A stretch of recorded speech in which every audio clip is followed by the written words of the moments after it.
Illustrating Scripture. Inspired out of Psalm 78.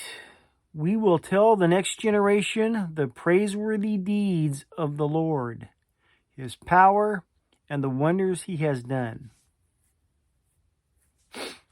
Decorative blue and white ceramic tiles commonly found in Dutch households were originally made in the city of Delft.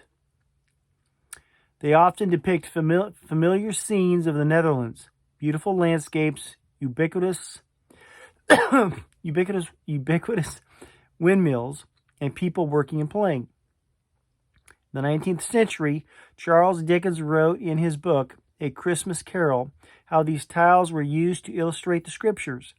He described an old fireplace built by a Dutchman paved with these quaint Delft tiles. There were Cains and Abels, Pharaoh's daughters, queens of Sheba, apostles putting off the sea. Apostles putting off the sea. Many households used these tiles as a teaching tool as the family gathered around the warmth of a fire and shared stories of the Bible. They learned about God's character, His justice, compassion, and mercy. The truths of the Bible continue to be relevant today. Psalm 78 encourages us to teach the hidden lessons from our past, stories we've heard and known, stories our ancestors handed down to us. It goes on to instruct us to tell the next generation the praiseworthy deeds of the Lord, His power, and the wonders He has done, and they in turn can tell their children. What do they call that? Not the spoken word, but oral history, something like that. Passing the stories down. Years ago, I read the Psycho-Cybernetics. In the beginning, it talks about how people would speak with a certain cadence. I think it was a 4-beat cadence. And that's how they would pass on.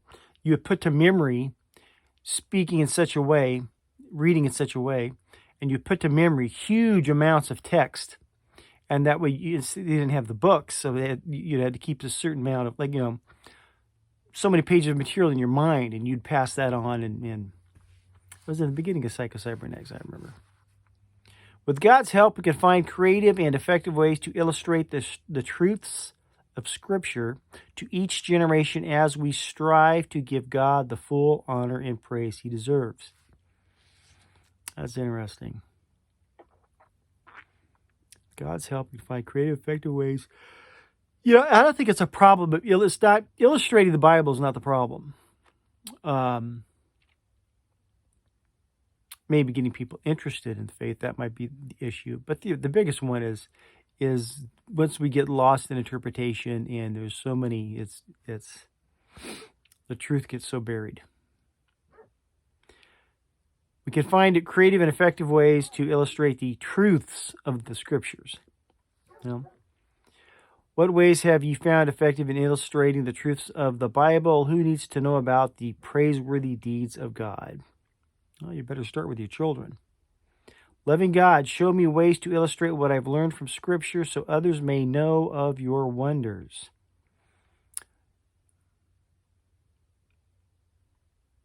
Probably, one thing I found, if you really, it's kind of a strange way, if you actually wanted to share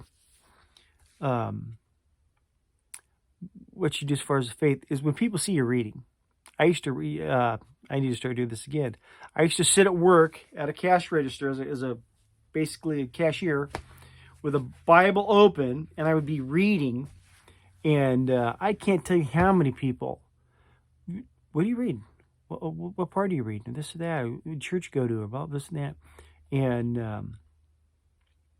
I think it actually got some people to start reading. Because I never preached at them or anything like that. Just for them to see me reading the Bible, it had a big impact on a lot of people. Very strange.